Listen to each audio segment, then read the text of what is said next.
Hey everyone, today I'm sharing a story I came across on Reddit. It's not a made-up creepypasta. It's someone's real-life experience.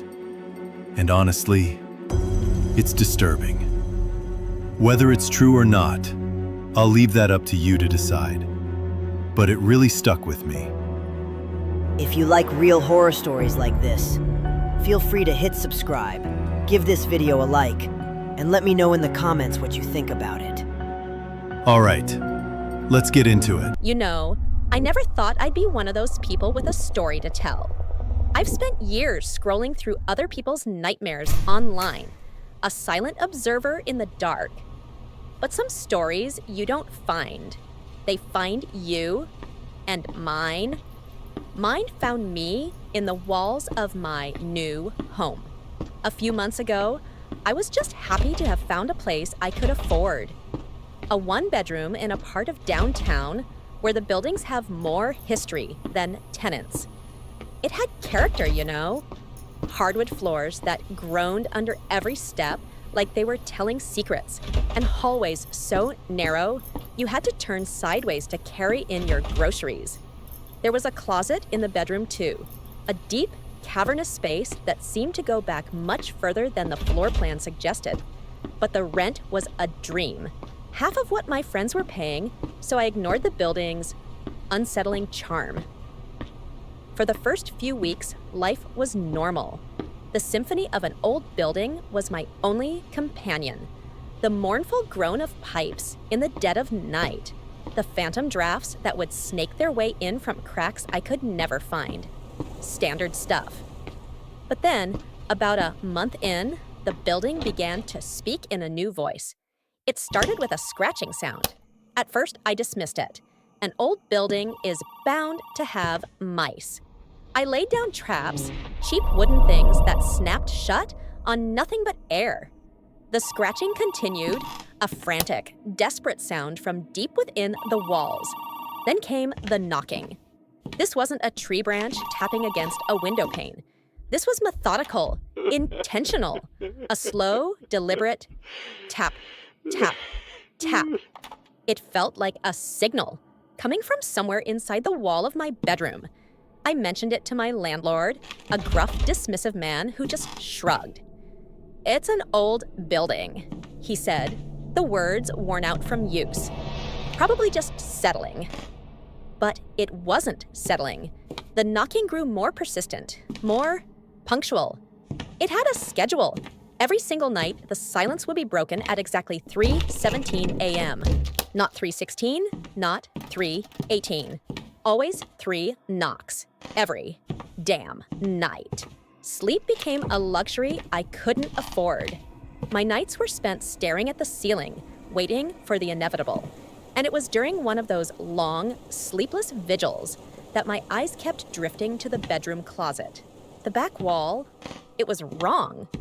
The rest of the apartment was old, cracked plaster, but that back panel was a sheet of cheap, flimsy plywood. It looked like a patch job, an afterthought. It didn't belong. Finally, after another jarring 3:17 a.m. wake-up call, I couldn't take it anymore. Fueled by exhaustion and a growing dread, I grabbed a flashlight and went to the closet. My heart was a frantic drum against my ribs as I pushed against the plywood panel. It moved, just a fraction of an inch, but it was enough. A cold wave washed over me, a primal instinct screaming at me to stop, to leave it alone. But I had to know. I took a box cutter from the kitchen drawer, the blade seeming to gleam in the dim light. I sliced through the old, brittle caulking sealing the edges. With a final sickening scrape, the panel came loose, revealing nothing but a wall of absolute darkness behind it. This wasn't a crawl space. The air that rushed out was stale and heavy, thick with the scent of dust, decay, and something else. Something sour and metallic, like old sweat and fear.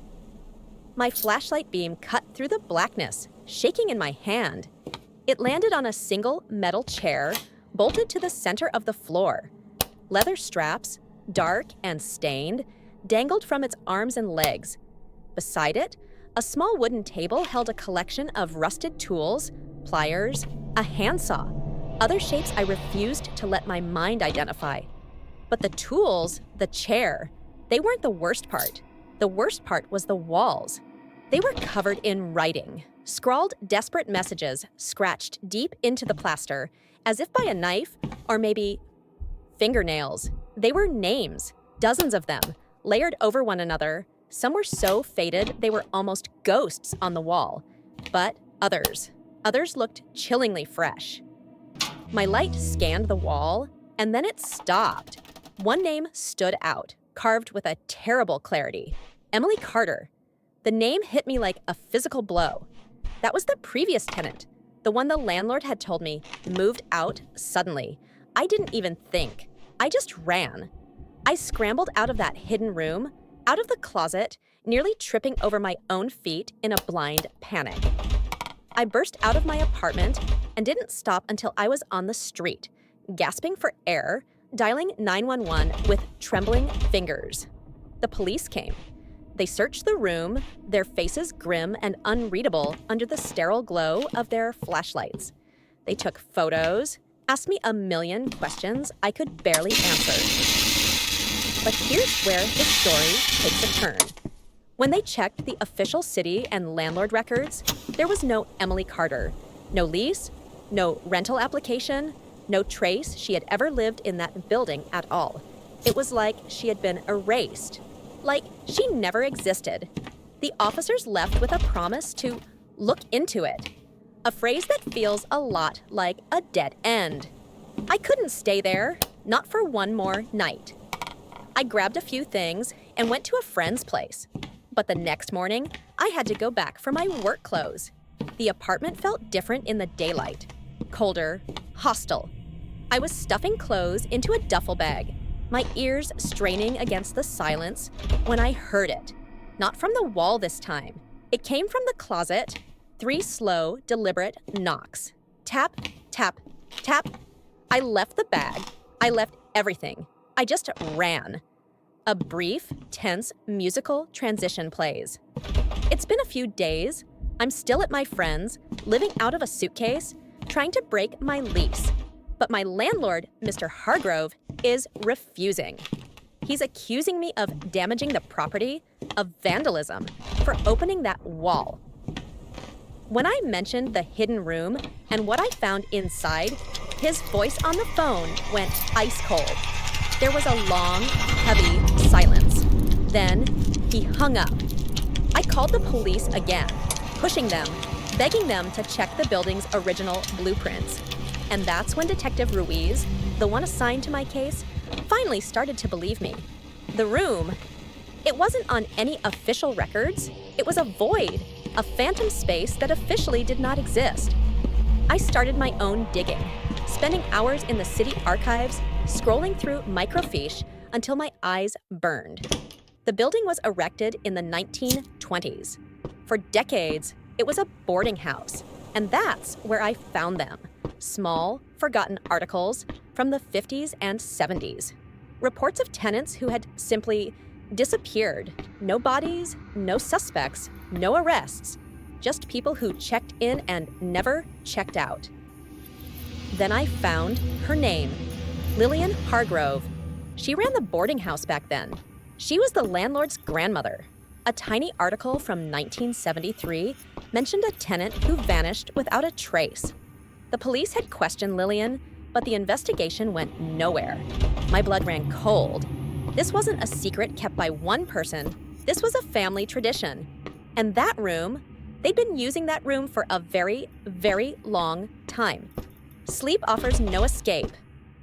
When I close my eyes, I'm back in that apartment, but I'm not the one holding the flashlight. I'm in the chair. The cold metal is biting into my skin. The leather straps are cinched tight around my wrists and ankles. Someone is standing over me, a shadow with no face. And they whisper the same 7 words over and over, their voice a dry rustle of dead leaves. You shouldn't have looked. Last night, I woke up screaming, my friend shaking me awake. He told me I'd been clawing at my own arms in my sleep. I went to the bathroom and looked in the mirror. There, on my wrists, were faint red marks, the distinct fading imprints of fingers. This morning, I don't know why, I drove past my old apartment. There was a moving van parked out front. A young couple, full of laughter and bright-eyed optimism, was carrying boxes inside. And standing on the steps, watching them, was Mr. Hargrove. He was smiling, shaking the young man's hand. He looked like the friendliest landlord in the world. My first instinct was to just keep driving, to run and never look back. But then my eyes met his, just for a second, and his smile tightened. He knew.